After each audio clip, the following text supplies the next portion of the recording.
तो para Olympic खिलाड़ी जीत कर आए हैं और उनसे कल प्रधानमंत्री ने मुलाकात की, बातचीत की। सुनिए। बस सर के हाथ पकड़ के चलते, हाथ पकड़ के आते हैं। वो थोड़ा बहुत जो दिखता है उसमें अपना काम कर लेते हैं सर। और सर आपका बहुत आशीर्वाद रहा। अच्छा कपिल, उस दिन तुमने मुझे बताया कि स्टेडियम में से कपिल कपिल कपिल इतनी आवाज आ रही थी। जी सर। तो मैं मेरे कोच की सूचनाएं सुन नहीं पा रहा था। वो मैं एक्चुअली एक्सपीरियंस करना चाहता हूँ। कैसे, आपके कोच कहाँ है सर? हाँ, जरा बताइए क्या मुश्किल होता है। सबसे अहम बात है ब्लाइंड जूडो में कि जो इंस्ट्रक्शन हम लोग बाहर से देते हैं, जो इनको सिखाया जाता है, उसमें हम लोग एक कोडिंग करते हैं कि जब हम जाएंगे तो ये बोलेंगे तो तुम्हें ये करना है, क्योंकि वहाँ दिखता तो है नहीं कुछ। हाँ। तो उस दिन हमारे 2 मैट एरिया थे। एक मैट पे हमारी बाउट चल रही थी फाइट, और दूसरे पे जो है वो फ्रांस की फाइट चल रही थी। और फ्रांस की फाइट में इतना शोर हो रहा था, करीब 15 से 18 हजार दर्शक वहाँ थे। तो जिसकी वजह से जब ये सेमीफाइनल खेलने गए तो जो मैं बोल रहा था वो ये नहीं समझ पा रहे थे। और डेफिनेटली क्योंकि सेमीफाइनल का एक प्रेशर था, और जो खिलाड़ी था ईरान का, उससे पहले ये फाइनल में एशियाई खेलों में हारे थे, तो यकीनन उसका भी प्रेशर होगा।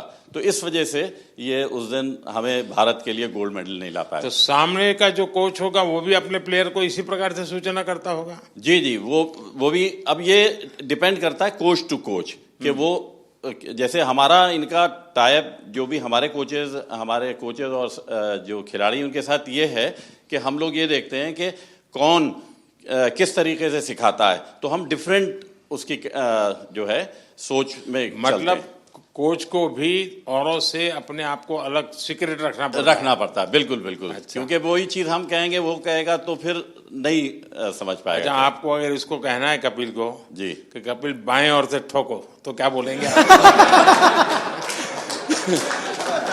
हमारा कहना ये होता है सर।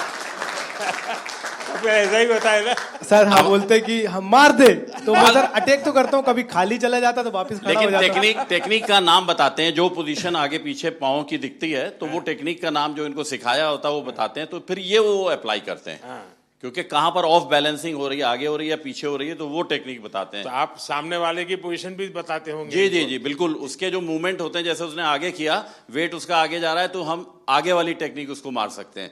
ऐसे ही अगर उसने पीछे वेट किया या पीछे मूव कर रहा है तो पीछे वाली टेक्निक बताते हैं, और जिससे कि हम उसके पॉइंट लेते हैं। आप जब वहां बैठे होते हैं तो आपके भी हाथ पैर हिलते होंगे? बहुत ज्यादा। अब बस नहीं चलता है कि हम लोग भी मैट पे चले जाएं तो कोच। सर ऐसा हो रहा था कि सेमीफाइनल में जो रेफरी थे, जो मेरे हाथ पकड़ के ले जा रहे थे, उनके हाथ खुद धूज रहे थे। क्योंकि बड़े मैच में उनको भी डिसीजन गलत दे दिया। जैसे तो थर्ड एम्पायर रहता है पूरा, उसके बाद ही बताया जाता है, पर मेरा डिसीजन बहुत जल्दी दे दिया था रोल करके। वो मेरी भी गलती रही कुछ, सेमीफाइनल में मैं दब गया। पर नेक्स्ट टाइम मैं सर आपसे वादा करता हूँ 2028 में। बहुत अच्छा कर रहे हो, बहुत अच्छा कर रहे हो, बहुत बधाई हो। Thank you sir, thank you so much. जय हिंद सर। मैं एक सोल्जर हूँ और मेरी वाइफ है सिमरन शर्मा, और एक मेरे पास प्रीति है। मैं एथलेटिक का एक कोच हूँ, पैरा एथलेटिक का। तो मेरे 2 एथलीट है, दोनों 100 और 200 मीटर करते हैं। और फर्स्ट टाइम जो एथलेटिक में ट्रैक में मेडल आया है सर, मेरे ही एथलीट लेकर आए हैं अभी, और 3 मेडल आए हैं। हमारा काफ़ी वहाँ पे सीखने को मिला सर। जैसे कि वहाँ पे हमारा 100 मीटर में एक इवेंट में मतलब 2 मेडल आ गए। तो 2 मेडल एक ही रूम में 2 एथलीट हैं 100 मीटर के, दोनों के दोनों पहली बार खेलने जा रहे हैं, देश के लिए पहली बार मेडल जीतने के लिए जा रहे हैं ट्रैक में। तो जब 2 मेडल एक रूम में रखे हों और दूसरे खिलाड़ी का भी इवेंट भी नहीं हुआ हो, तो उस प्रेशर को मैं as a coach, as a husband, मैं कैसा फील कर रहा हूँ, मैं उसको समझ रहा हूँ। दूसरा एथलीट जो है उसका गेम भी नहीं हुआ और उसमें 2 मेडल रखे हैं, हाई प्रेशर है वो कि भाई मेरा तो मेडल भी नहीं आया, उसके 2 मेडल आ चुके हैं। तो उसको उससे बाहर निकालने के लिए बार बार उसको मुझे एंगेज करना पड़ रहा था, बहुत बिजी रखना पड़ रहा था पूरे दिन। तो वहाँ से बहुत कुछ सीखने को मिला। हम 100 मीटर में हार गए सर। अच्छा, वहां तो तुमने दिन निकाल दिए, अब घर में क्या होगा तेरा? है सिमरन? सर ये जितना अच्छा बन के दिखा रहा है इतना है नहीं। जब हम यहाँ पे आए थे तो यहाँ से जाने से पहले बात हुई थी। एक्चुअली हम दोनों में ये बात होती थी कि ट्रैक को पहला मेडल कौन देगा। तो फिर जब इवेंट लिस्ट आई तो उसमें पता चला प्रीति का इवेंट पहले है, तो हम श्योर हो गए थे कि पहला मेडल तो यही देगी। तो जब हम यहाँ पे आए तो उससे पहले ये गज्जू मतलब ये कोच बोल रहे थे कि तुम्हें 1 महीने का रेस्ट दिया जाएगा। फिर उसके बाद जब अभी हम यहाँ पे आए, अभी हम सुबह ही बात चल रही थी, तो सुबह मेरे से बोल रहे थे कि एक वीक का रेस्ट मिलेगा और उससे ज़्यादा का नहीं मिलेगा। तो मैंने बोला क्यों नहीं मिलेगा, तो बोल रहे ब्रॉन्ज मेडल पे इतना ही मिलता है।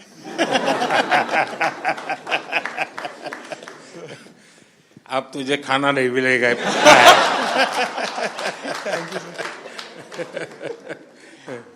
ये मेरा तीसरा पैरालंपिक था।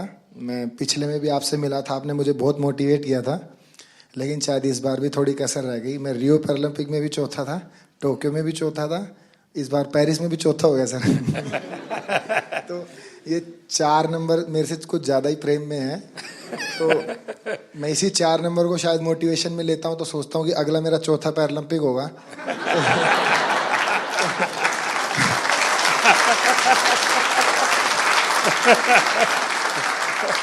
तो शायद चौथे में मैं कुछ करूं। और जैसे कि सर, मैं अपने आप को फेलियर तो नहीं कहूँगा, जैसे कि मैं पैरा की हिस्ट्री में, ना कि इंडिया की में, all over the world para की हिस्ट्री में मैं अकेला ही ऐसा एथलीट हूँ जो इतने बड़े इवेंट में इतनी बार ऐसे रहा है। तो फिर मैं कहीं ना कहीं सोचता हूँ कि ओलंपिक में ऐसी कई हिस्ट्री हैं, जैसे कि एक डिस्कस थ्रोअर भी हैं फ्रांस की, जिनका 5वें ओलंपिक में सिल्वर मेडल आया। एक ट्रिपल जंपर भी हैं, शायद यूएसए के हैं, कहाँ के हैं, उनका 5वें ओलंपिक में मेडल आया। तो शायद मैं फिर अपने आप को ये भी मोटिवेशन देता हूँ कि तू पहला एथलीट पैरा वर्ल्ड में बनेगा जो सबको मोटिवेशन देगा कि भाई जब उसने चौथे में जीता था तो तुम लोग पहले में क्यों हार मान रहे हो। यहाँ कुछ एथलीट्स ऐसे हैं, जैसे कि ये गुड़िया है, ये 4th हैं, काफ़ी लोग 4th हैं, तो ये निराश हो रहे हैं। तो मैं इसमें भी थोड़ा ठीक फील कर रहा हूँ कि इनके कोचेस ऐसे कह रहे हैं, उसको देख लो। मतलब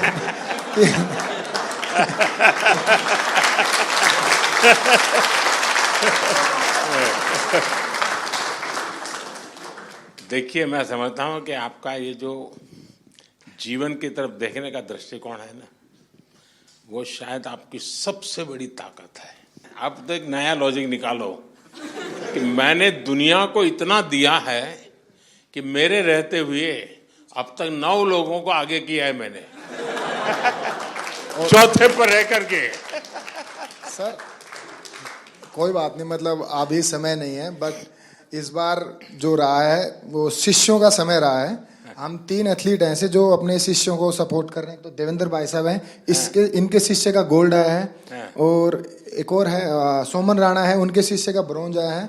और मैं नवदीप का कोच नहीं हूँ, बट मैं नवदीप का गुरु हूँ। इसको मतलब जेवलिन स्टार्ट से लेके आज तक की जर्नी ऐसे बड़े भाई गुरु के तौर पे रहा है। तो इस बार मैंने नवदीप को दे दिया कि इस बार तू ले जा, लेकिन अगली बार सर जरूर पूरा प्रॉमिस करता हूँ मेरा रहेगा। और सर बीते 3 ओलंपिक जितने भी पैरालंपिक मैंने देखे हैं, उसमें मैंने ये फील किया है कि जैसे कि सभी लोग बात करते हैं ये कंट्री इतनी बड़ी है, तो एक्सपेक्टेशंस पहले लेके जाते हैं, बहुत तगड़े गेम्स होंगे, बहुत तगड़े गेम्स होंगे। लेकिन सर मुझे ऐसा बिलीव है, अगर इंडिया 2036 का ओलंपिक पैरालंपिक करवाती है, तो मुझे नहीं लगता धरती का उससे तगड़ा इवेंट कहीं पे हुआ होगा। तो सर हम उसमें भी उसमें पूरी कोशिश करेंगे कि बुढ़ापे में भी देवेंद्र भाई साहब को एक आइडल मानते हुए, अपने 8 गोडों को बचाते हुए उसमें कोशिश करेंगे उसमें भी खेल पाए। नहीं, आपका जीवन के तरफ देखने का एक दृष्टिकोण है, ये अपने आप में बहुत ही इंस्पायर करने वाला है कि भाई मैं आगे भी कुछ करूंगा और करके रहूंगा। मैं आपको बधाई देता हूं। Thank you sir. नमस्कार जी। मैं मेंटल कोच हूँ राधिका सिंह, शूटिंग टीम के साथ। और आप कह रहे थे कि अपना हमारा एक्सपीरियंस शेयर करें। और सबसे ज़्यादा ज़रूरी है एक ग्रुप की मोहब्बत एक दूसरे के लिए। तो शूटिंग टीम में कोई एक दूसरे से compete नहीं कर रहा है, सब अपने आप से compete कर रहे हैं, तो वो आगे बढ़ रहे हैं। और जितनी भी उनकी क्षमता है, जितनी भी उनकी तैयारी है, उसके आगे वो अपनी वीकनेस नहीं देते, स्ट्रेंथ नहीं देख रहे, वो अपनी स्पोर्ट के लिए मोहब्बत देख रहे हैं। तो ये बहुत बड़ी बात है कि हमारी टीम बहुत जुड़ी हुई रही। और ऑल्दो मैं एक ही इवेंट के लिए 2 बच्चों को तैयार कर रही थी, कोई कंपेटिटिवनेस नहीं था उनमें। तो ये बहुत बड़ी ताकत है कि हम आपस में मोहब्बत से आगे बढ़ें, और वो मोहब्बत स्पोर्ट में दिखती है। सर नहीं, आप ये मेंटल हेल्थ को करती हैं तो उसमें क्या क्या करती हैं? सर जो सबकॉन्शियस माइंड है, 90% जो दिमाग होता है, उसमें कोई कमज़ोरियां हैं तो उनको चेंज करना, और जो आपकी स्ट्रेंथ है उनको आगे लाना, अपनी पर्सनालिटी से जोड़ना और अपने आप को आगे लेके जाना। नहीं, कोई इन लोगों का योगा का संबंध, कोई मेडिटेशन का संबंध, सर ऐसे कोई स्पेसिफिक ट्रेनिंग वगैरह आप लोगों ने योगा भी है, हमारे टीम में एक योगा भी कराते थे, तो रोज सुबह मेडिटेशन होती थी, रोज शाम को जो भी सीखते थे बच्चे वो रोज दोहराते थे, मतलब रोज मेंटल ट्रेनिंग करते थे अपनी। तो वो टाइम उनका रेंज पे प्रैक्टिस, उनका योगा से प्रैक्टिस, मतलब टीम में बहुत ऑर्डर रहा सर। तो दुनिया के बहुत देशों के स्टूडेंट्स खिलाड़ी होंगे जो योगा मेडिटेशन नहीं जानते होंगे जी, तो हमारे लोगों का क्वालिटी में क्या फर्क पड़ता है? जी बहुत फर्क पड़ता है, बिकॉज आप अपने अंदर के दिमाग को जब कंट्रोल ले आओ तो आप अपनी गेम को बहुत आगे लेके जा सकते हो। तो ये आपने भी बहुत बहुत अच्छा किया है कि योगा हमारे कंट्री में बहुत बढ़ाई है, और आई थिंक स्कूल्स में सर इसको आप सब्जेक्ट बनाएं, बिकॉज इसमें जो साइंस में जो शक्ति है वो किसी और चीज़ में नहीं है। बधाई हो। Thank you sir. और कोई? हाँ, पहले तो बहुत बड़ी खुशी की बात कि कपिल ने ना ही पैरा जूडो में जबकि एबल जूडो में भी पहला भारत को मेडल दिया है। अब तक एबल या पैरा जूडो में कोई मेडल नहीं था। और कपिल के नाम एक और हिस्ट्री है कि visually impaired in any game का पहला मेडल भी कपिल ने इंडिया को दिया है। सो हम सब लोग को उसकी बधाई। हमारे जो जूडो के टॉप शॉट्स हैं वर्ल्ड के, उन सब लोगों ने पर्सनली पोडियम से उतर के आके हम लोग को कंग्रेचुलेट किया, बोले we didn't expect such a quick uprise in para judo, so hats off to you guys. And sir वो हम लोग अकेले नहीं कर सकते थे, साई OGQ ये फिनोमिनल सपोर्ट हम लोग को मिला है, and of course the government of India, I mean needless to say. तो sir thank you so much. And जितने और कोचेज हैं UK, USA, जो हम लोग के अच्छे फ्रेंड्स हैं कोरिया, वो सब लोग आए, बोले we knew you were going up ahead but we didn't realize it's gonna be so soon. So we felt very proud, and thank you to the entire team that is backing us up. Thank you so much sir. बहुत बहुत बधाई। मैं संदीप चौधरी जी के लिए एक बात कहूँगा। गिरते हैं शह सवार ही मैदान जंग में, तिफल क्या जो घुटनों के बल चलते हैं। तो ये आपने सबको ये बताया जो घुड़सवार होता है वही गिर सकता है, बच्चे कभी नहीं गिरते। तो मेरा आपके लिए बहुत बड़ी और सर मैं हरविंदर के लिए बताऊँगा, शीतल हरविंदर, मैं आर्चरी से हूँ। तो जैसे मैडम ने बताया कि जूडो में हरविंदर का पहला आर्चरी एबल और पैरालंपिक में फर्स्ट मेडलिस्ट है, टोक्यो में ब्रॉन्ज, और अभी हिस्ट्री में फर्स्ट इसका मेडल है जो एबल के बराबर शूट करके है, 28, 28, 29। लास्ट एरो आपने देखा होगा सर, बिल्कुल क्लोज टू था। अगर वो 10 लगता तो हम किम वूजिन और अपना ब्रैडी एलिसन के बराबर शूट कर देते। नमस्ते सर, मेरा नाम अमीशा है और मैं उत्तराखंड से हूँ। ये मेरा पहला पैरालंपिक था और मैं बहुत ग्रेटफुल हूँ कि मुझे 2 साल में मैंने अपना गेम स्टार्ट किया है, 2 साल ही हुए हैं, और 2 साल में मैंने लाइफ में इतना बड़ा एक्सपीरियंस लिया, मुझे बहुत ज़्यादा कुछ सीखने को मिला। And thank you to my coach जिन्होंने मुझे कॉन्फिडेंस दिया कि मैं कर सकती हूँ, क्योंकि मैं बहुत डरी हुई थी। तो आपने कहा था कि वहाँ लोगों को ऑब्जर्व करना, उनसे लोग डरते होंगे। हाँ, पहले आप डर रही थी, अब लोग डरते होंगे। तो आपने कहा था कि लोगों को ऑब्जर्व वगैरह करना है, तो मैंने वो भी बहुत किया और बहुत कुछ सीखने को मिला है। परिवार में से क्या रिस्पांस है? अब परिवार के, तुम्हारे फैमिली के लोग क्या कहते हैं? अब तो फैमिली बहुत खुश है, और वो पहले से ही सपोर्ट करती थी लेकिन अब और ज़्यादा सपोर्ट, और ज़्यादा दे रहे हैं। नमस्ते सर, मेरा नाम सुमित अंतिल है और मैं back to back 2nd gold medal है सर मेरा।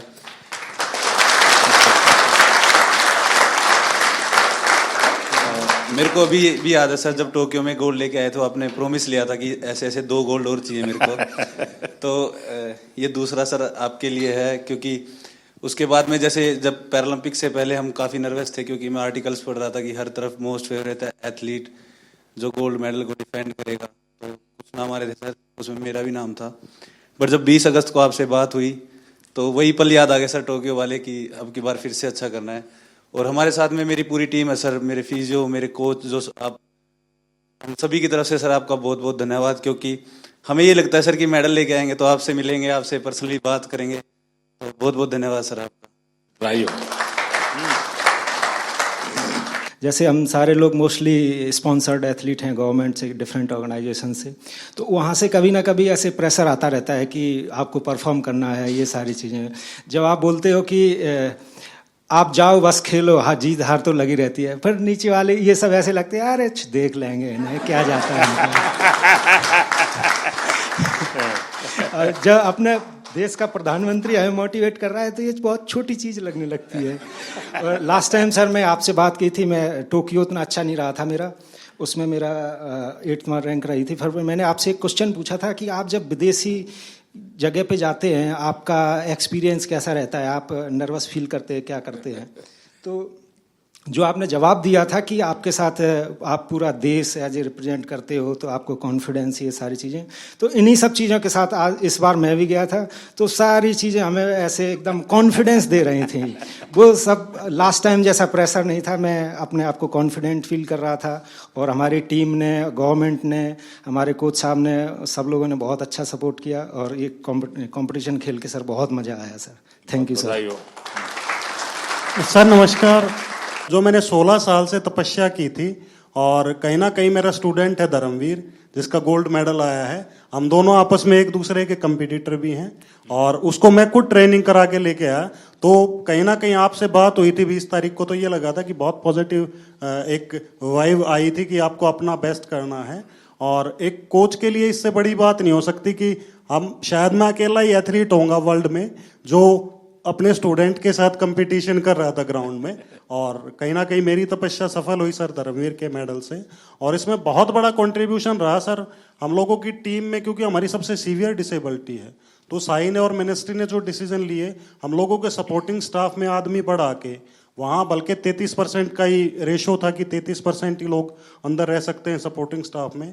तो देवेंद्र भाई जी ने बहुत अच्छा डिसीजन लिया, उसको रोटेशन में करते रहे। जब हमारे इवेंट आए, हमारे लोगों को अंदर ले आए और दूसरे लोगों को बाहर कर दिया, तो बहुत अच्छा कम्बिनेशन हुआ उसका। और यही फायदा हुआ कि सर हमारे इतने मेडल आए।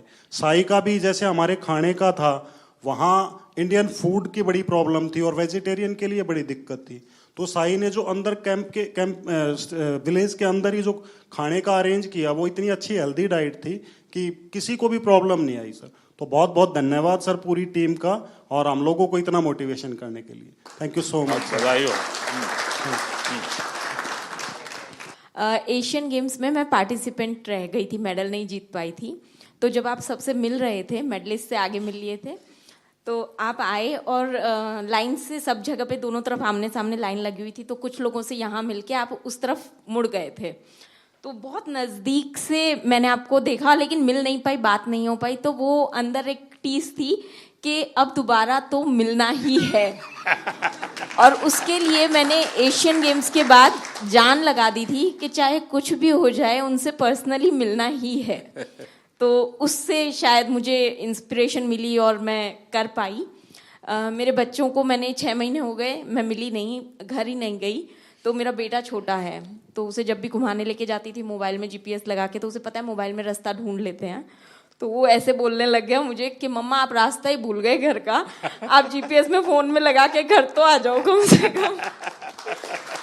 तो sir thank you so much, आप लोगों का सबका बहुत सपोर्ट रहा है, आशीर्वाद रहा है, जिसकी वजह से हम लोग कर सकें। पूरी टीम का सपोर्ट रहा है, हमारे कोचेस का। तो thank you so much sir. बहुत बधाई सर। मैं शरद कुमार हूँ, मेरा ये 2nd मेडल रहा है, मैं 3rd टाइम पैरालंपिक्स। शरद और संदीप दोनों को भाषण करने के लिए बोलूं तो कौन सबसे ज्यादा अच्छा करेगा? सर ये सर संदीप बहुत अच्छा बोलता है और शायद इसलिए थोड़ा सा पोत रह गया सर। बट मैं एज एन एथलीट ये कहना चाहता हूँ कि जब से पैरा मूवमेंट स्टार्ट हुआ है, मैं तब से जुड़ा हुआ इससे। और आज जिस लेवल पे सारे एथलीट्स हैं, मुझे खुद प्राउड फीलिंग होता है इन सबको, जिस तरह सब जाते हैं, कोचेस, फिजियोथेरेपिस्ट, सब एक टीम। जब अब हम लोग बाहर जाते हैं तो इंडिया को अब ऐसे लोग देख रहे हैं कि ये पहले सोचते थे ये आगे आ सकते हैं, लेकिन अब पैरा में इन्होंने कैटेगराइज कर दिया कि इंडिया एक स्पोर्टिंग नेशन ऑलरेडी है। और सर ये ऑफ कोर्स साई की सबसे पहले अहमियत से स्टार्ट हुआ और फिर हम लोग का सपोर्ट स्टाफ आने लग गए और एथलीट्स में भी जिस तरह पॉजिटिविटी आया। और सर मेन तो एक और है, आपसे मिलने और जाने से पहले आप जब सबसे बात करते हो और फिर आने के बाद सबसे मिलते हैं, आई थिंक सारे मेडलिस्ट, सारे एथलीट यही सोचते हैं कि हमें यही मौका मिल। सर, लोग पैरा को अभी तक अपनाए नहीं जिस तरह आपने अपनाया है। नमस्ते sir, I am Palak Kohli and ये मेरा सेकंड कंसेक्यूटिव पैरालंपिक्स था एंड टोक्यो में मैंने 4th फिनिश किया था एंड यहाँ पे मैंने 5th फिनिश किया। बट दोनों इस पैरालंपिक्स जाने का मेरा जर्नी बिल्कुल ही डिफरेंट था। मेरे को आफ्टर टोक्यो पैरालंपिक्स 2022 में सर बोन ट्यूमर हो गया था और स्टेज 1 कैंसर हो गया था एंड नियर टू 1.5 ईयर मैंने कोई भी कम्पीट नहीं किया, कोई टूर्नामेंट कुछ भी नहीं किया एंड लास्ट ईयर मैंने 2023 में कम बैक किया एंड मैं काफ़ी हैप्पी हूँ और काफ़ी प्राउड हूँ कि मेरे सपोर्टिंग स्टाफ, मेरे कोचेस, गौरव सर के सपोर्ट और गाइडेंस के कारण मैं क्वालिफाई कर पाई पेरिस के लिए एंड मेरे बहुत सारे मेजर टूर्नामेंट्स आफ्टर टोक्यो छूट गए थे। वर्ल्ड चैम्पियनशिप्स बिकॉज मेरे को वॉक ओवर देना पड़ा, एशियन गेम्स में मुझे कोविड हो गया था। इस ईयर मैंने वर्ल्ड चैम्पियनशिप क्वालिफाई किया और मैंने ब्रॉन्ज मेडल जीता एंड फिर मैंने पेरिस के लिए क्वालिफाई किया बैक टू बैक। मेरा वर्ल्ड रैंक एकदम 38 लास्ट हो गया था बिकॉज मैंने टूर्नामेंट्स नहीं खेले थे एंड अगेन से मैंने अपने आप को टॉप 4 वर्ल्ड नंबर 4 में आई और मैंने पेरिस के लिए क्वालिफाई किया।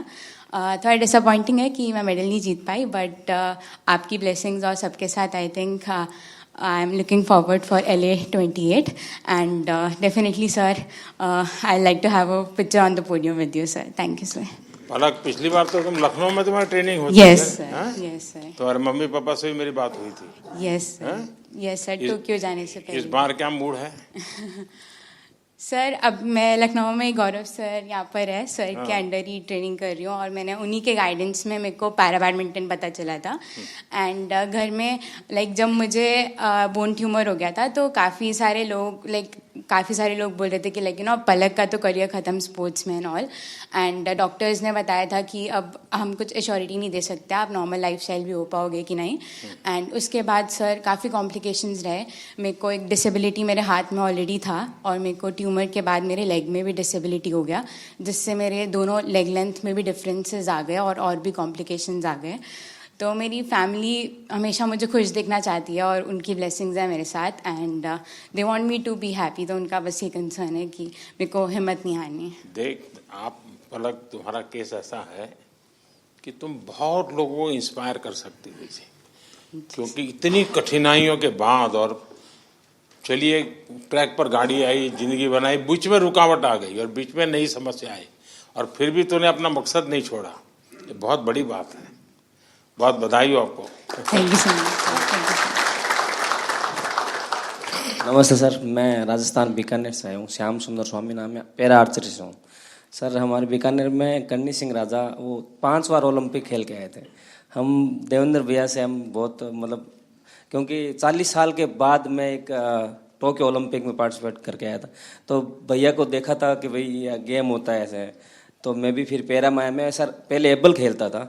2016 में मेरे को पता चला कि भाई पैरा का भी कुछ है, क्योंकि भैया का अखबार में फोटो आया था बहुत बड़ा, तो भैया से सीख के और फिर मैं 40 साल के बाद टोक्यो ओलंपिक पार्टिसिपेट करके आया था सर। इस बार सर मुझे बहुत कुछ सीखने को मिला, खास करके जो मेरी कैटेगरी के गोल्ड मेडलिस्ट SL3 के हैं नितेश कुमार जी, इनसे सीखने को मिला सर। पूरे लाइफ में जिनसे वो जीते, एक बार भी उनसे मैच इससे पहले नहीं जीते थे और उनकी वजह से, जबकि मैं उनको हरा चुका कि अगर वो कर सकते हैं तो मैं जरूर उनको दोबारा हरा सकता हूं और इवन पूरे वर्ल्ड में सबको हरा सकता हूं। Thank you sir. मेरा नाम डॉक्टर सत्यपाल है और मैं पैरा एथलेटिक्स का कोच हूं। शायद ही यहाँ पे कोई कोच होगा जो मेरे से पहले पैरा एथलीट्स को ट्रेनिंग करा रहा होगा। मैंने 2005-06 में पैरा एथलीट्स को ट्रेनिंग कराना शुरू किया। तो जब कैसे विचार आया आपको ये? सर, मैं नेहरू स्टेडियम में ट्रेनिंग कराने जाता था तो 1-2 एथलीट्स वहाँ पे जिनकी लिम्ब डिफिशियंसी थी वो आते थे, तो मैंने उनको देखा, पढ़ा, फिर देवेंद्र जी के बारे में सुना कि उन्होंने 2004 एथेंस ओलंपिक में गोल्ड मेडल जीता था। तब मैंने इसके बारे में स्टडी किया और मैंने स्टार्ट किया थोड़ा थोड़ा करना। तो सभी कोचेस नेहरू स्टेडियम में मुझे बड़ी अजीब नज़रों से देखते थे कि मैं दीपा मलिक जी की चेयर को पुश करके जाता हूँ, किसी पैरा एथलीट को ट्रेनिंग करा कर न जाता हूँ, अंकुर धामा का हाथ पकड़ के उसको नेहरू स्टेडियम में घुमाता हूँ। तो सोचते थे कि मैं अपना टाइम खराब कर रहा हूँ। आज वही पैरा एथलीट्स, वही कोचेस जो मुझे क्रिटिसाइज करते थे, आज वो सब पैरा एथलीट्स को ट्रेनिंग कराना चाहते हैं। ये मेरे दिल से बोल रहा हूँ कि मैंने इस फील्ड में काम किया है, मैं बहुत खुश हूँ। और आने वाले टाइम में मैं आपसे प्रॉमिस करता हूँ कि 29 नहीं, मैं 50 के मेडल का यहाँ से प्रॉमिस करके जाता हूँ कि हम सब इतना काम करेंगे, हम 50 मेडल लेते हैं। Thank you sir. देखिए साथियों, ये बात सही है कि हर खेल में जो सपोर्ट स्टाफ होता है या कोचिंग करने वाले लोग होते हैं, बहुत मेहनत करनी पड़े हर क्षेत्र में। लेकिन दिव्यांगों के साथ काम करना, उनको सिखाने से पहले खुद को उस जिंदगी को जीने के लिए मन से तैयार करना पड़ता है, खुद को उस पोजीशन में रखना पड़ता है। कौन सी उसकी दिक्कतें हैं उसको खुद के जीवन में आत्मसात करना पड़ता है, तब जाके कह सकते। वरना मैं तो रूटीन में कह दूंगा यार दौड़ो, अरे वो कभी मैं नहीं दौड़ सकता, वो कोच समझ सकता है ये नहीं दौड़ सकता, उसके लिए तरीका ये होना चाहिए। और इसलिए मैं मानता हूँ कि जो पैरा एथलीट्स को जो ट्रेन करते हैं वो कोचिज एक्स्ट्रा ऑर्डिनरी होते हैं, उनके अंदर एक्स्ट्रा ऑर्डिनरी ताकत होती है जी। और इसको बहुत कम लोग समझ पाएंगे, मैं भली भांति समझता हूँ। और मैंने कई बार जब फ़ोन पे भी सबसे बात करने का मौका मिलता है तो मैं इस बात का जिक्र करता हूँ, क्योंकि जो सामान्य है उसको सिर्फ टेक्निक सिखानी होती है, इसको तो जीना भी सिखाना होता है जी।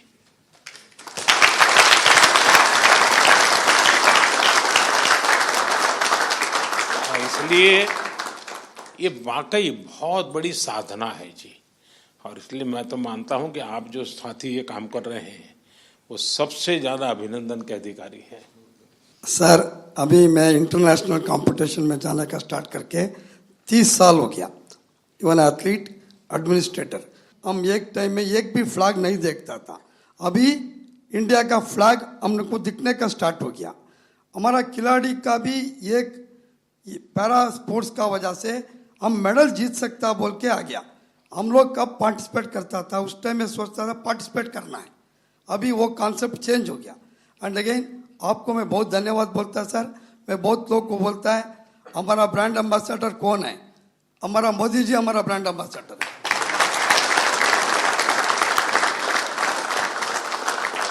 And again sir, India able body में भी हम अच्छा मेडल लेके आ सकता है, इसलिए मैं ईस्ट जर्मनी में था, केन्या में भी था। इंडिया में आजकल वेरी गुड फैसिलिटीज है, वो ठीक से यूज करना है। फिजिकल एजुकेशन टीचर को एक्टिव कर दिया तो 100% हम अच्छा मेडल लेगा sir. Thank you sir. Sir, मेरा नाम निशाद कुमार है और मैं T47 हाई जंप से हूँ और मैंने बैक टू बैक पैरालंपिक्स में सिल्वर मेडल जीता है। सर, मैं अपना एक्सपीरियंस शेयर करना चाहता हूँ कि जब मैंने टोक्यो के लिए टीम वहाँ पहुँची थी तो वहाँ कोविड था, तो उस टाइम ऑडियंस के बगैर हमने कॉम्पीट किया था। तो अभी हम पैरालंपिक्स में पेरिस में खेले तो वहाँ पर एकदम पूरा स्टेडियम भरा हुआ था। तो जिस दिन मैं कम्पीट कर रहा था पूरी ऑडियंस इंडिया नाम से चला रही थी, तो वो बहुत हमें मोटिवेट मिला, उससे पुश मिला अपनी परफॉर्मेंस को और मेडल डिफेंड करने के लिए। और अगले दिन मेरी मेडल सेरेमनी थी और वहाँ पर मेडल के बाद मैं अपने दूसरे टीम मेंबर्स को हाई जंप में सपोर्ट करने के लिए पहुंचा तो मेडल मेरे गले में था। और उस टाइम फ्रेंच फैमिली मेरे को देख रही थी कि कल हम इस खिलाड़ी को सपोर्ट कर रहे थे, वो आज ही हमारे बीच में बैठा है। और ये काफ़ी टाइम से वो मुझे देख रही थी कि हमें कब मौका मिले इस खिलाड़ी के साथ फ़ोटो लेने का। तो जैसे कंपटीशन ख़त्म हुआ तो मैंने अपनी फ़ोटो के लिए मैं नीचे गया फ़ोटो के लिए, और उन्होंने मुझसे फ़ोटो मांगी तो उनके बच्चे थे साथ में छोटे छोटे, तो मैंने उनके साथ फ़ोटो ली और उनके हाथ में, बच्चों के हाथ में मेडल दिया। वो आई थिंक 6 से 7 साल के होंगे। तो वो बच्चे मतलब एकदम मायूस से हो गए कि मेडल हमें देखने को मिल रहा है, कल हम इस खिलाड़ी के लिए चेयर अप कर रहे थे और आज हमारे बीच में खड़े हैं और फोटो ले रहे हैं हमारे को। तो उनकी मम्मी ने मेरे को बोला कि हमारा यहाँ पेरिस में आना, कंपटीशन देखना, ये सक्सेसफुल होगा कि आप हमारे बीच में हमारे बच्चों के साथ फोटो ले रहे हो और उनको ऑटोग्राफ दिया आपने। तो वो फैमिली पूरी खुश होगी। तो ये मेरा एक्सपीरियंस है सर, जो मतलब बहुत बढ़िया। Thank you sir. नमस्कार सर, मेरा नाम योगेश कथुनिया, मैं सिल्वर मेडलिस्ट हूँ 2 बार। तो मैं अपना एक्सपीरियंस सर एक चीज़ शेयर करना चाहता हूँ। एक्सपीरियंस नहीं है, वो है कंसिस्टेंसी। वो कंसिस्टेंसी सर आपकी वजह से आई है, क्योंकि आपने जो डिफरेंट स्कीम्स इंडिया में लॉन्च करी है, चाहे वो टॉप स्कीम्स हो, खेलो इंडिया स्कीम्स हो, एनसीओईज हो, वो सर आपकी वजह से है कि आज हम सारे 29 मेडल्स लेके आए हैं। और सर मैं एक चीज़ और कहना चाहूँगा, बाकी लोगों के लिए आप पीएम का मतलब होता है कि प्राइम मिनिस्टर, और हम सब के लिए आप पीएम का मतलब है परम मित्र। वाह, मुझे ये पद आपने दिया, बहुत अच्छा लगा। मैं भी चाहता हूं जी, सच्चे अर्थ में एक मित्र के रूप में आपके साथ काम करता रहूं। सर मेरा नाम नवदीप है सर। मैं इस बार जिनकी रील सबसे ज्यादा पॉपुलर हुई,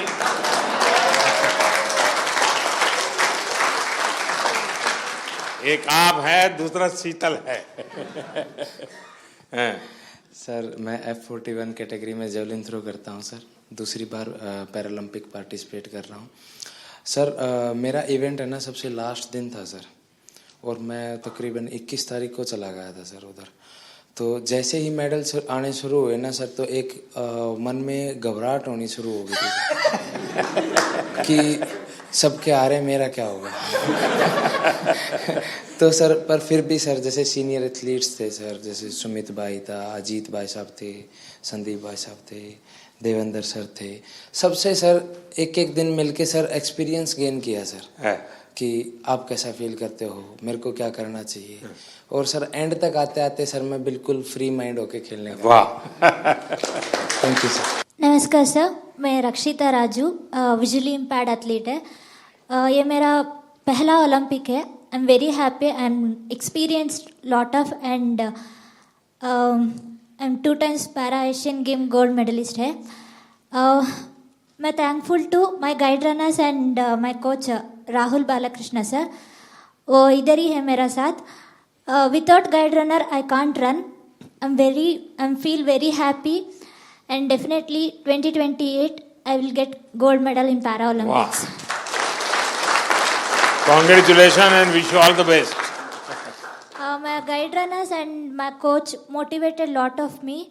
I am very very thankful because morning and evening without any expectation मेरा साथ time spend करेगा।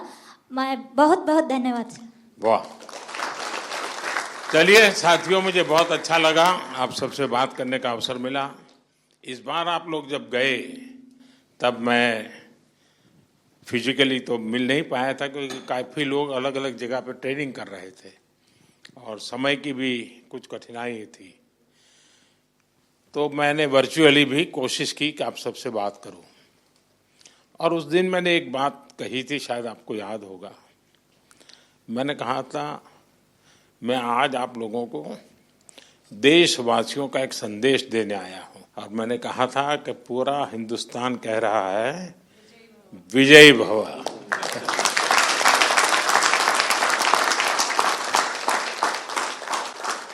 आपने देशवासियों की जो भावना थी ना, उसको बराबर मन में ले लिया कि नहीं, देश चाहता है हम करेंगे। मैं समझता हूँ ये अपने आप में बहुत बड़ी बात है। दूसरा, मैं देख रहा हूँ, क्योंकि मैं आप लोगों के साथ ज़रा ज़्यादा जुड़ा हुआ हूँ, आपके यहाँ शायद परमात्मा ने कोई एक्स्ट्रा क्वालिटी दी है, ऐसा मैं अनुभव कर रहा हूँ। शरीर में कुछ न कुछ कमी जरूर होगी, लेकिन आपके व्यक्तित्व में परमात्मा ने कुछ एक्स्ट्रा दिया है। और वो मैं देख रहा हूं कि आपने शायद व्यक्तिगत जीवन में इतनी कमियों से गुजारा किया है, उसको संघर्ष किया है, खुद की सहज वो ट्रेनिंग भी हुई है, किसी समय आपने लोगों का उपहास भी सहन किया होगा, मजाक करते हुए भी आपके कान पर कभी कुछ पड़ा होगा। हर प्रकार की मुसीबतों से आप गुजरे हुए लोग हैं, और इसके कारण मैं देख रहा हूं कि खेल में जय पराजय का कोई प्रभाव आपके मन पर नहीं है। ये बहुत बड़ी बात है जी, वरना पराजित व्यक्ति यानी मान लीजिए मेडल नहीं मिला तो एक तो उसको बोझ होता है, अरे मैं तो गया। आप में से किसी को वो बोझ नहीं है। ये बहुत बड़ी जीवन की सिद्धि है जी, और वही आपको आगे ले जाने की ताकत देती है। और इसलिए मैं मानता हूं कि मैं चाहता हूं कि इस खेल में और लोग आए, अधिक मेडल आए, वो तो बात अच्छी है, होना भी चाहिए। लेकिन मैं आप लोगों के माध्यम से देश में एक कल्चर पैदा करना चाहता हूं। वो कल्चर ये है कि देश के हर नागरिक को समाज में जिनके जीवन में इस प्रकार की कठिनाई है, जो हमारे दिव्यांग जन है, उनकी तरफ देखने का दृष्टिकोण बदले। वे उनके प्रति सम्मान के भाव से देखे, दया भाव से नहीं, वो हमें मंजूर नहीं है। दया भाव नहीं चाहिए, सम्मान से देखे, मैं तुमसे कम नहीं हूं। ये मिजाज मुझे देश में पैदा करना है, और मेरे दिव्यांग भाई बहनों में भी मुझे वो मिजाज पैदा कर। वो खेलते हो न खेलते हो अलग बात है, उन्हें निराश होने की जरूरत नहीं है।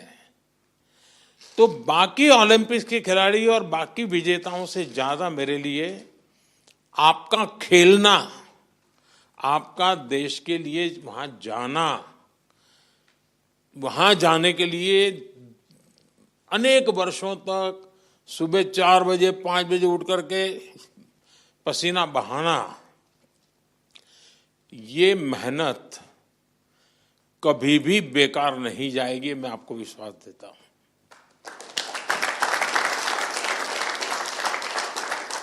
क्योंकि अब आपके लिए भी,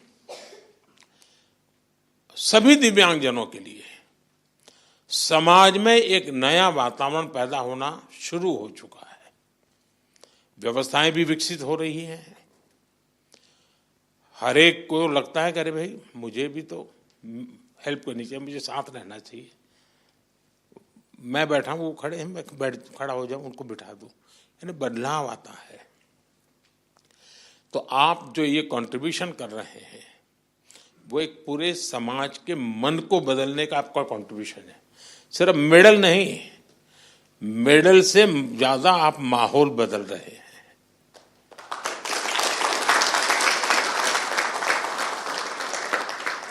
हर दिव्यांग जन के मन में आप एक विश्वास पैदा कर रहे हैं कि हम भी कुछ कम नहीं है।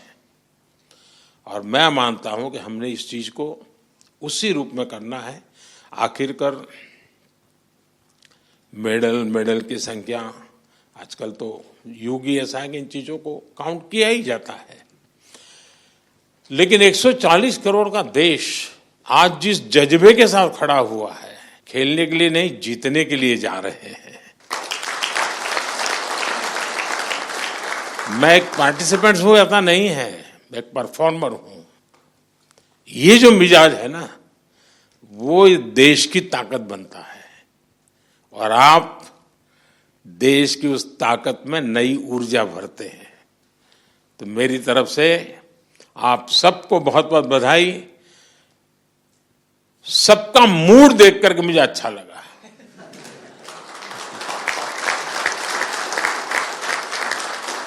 वरना मैंने कुछ लोगों का देखा है कि दूसरी ओलंपिक आने तक चेहरे पर हंसी ही नहीं आती है।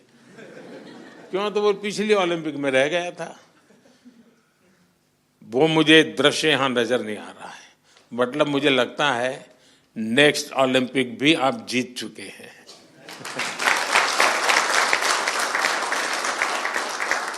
ये आपके आंखों से मैं पढ़ पा रहा हूं, आपके अंदर जो विश्वास वो मैं देख पा रहा हूं। तो साथियों, मेरी तरफ से बहुत शुभकामनाएं हैं, बहुत बधाई, धन्यवाद।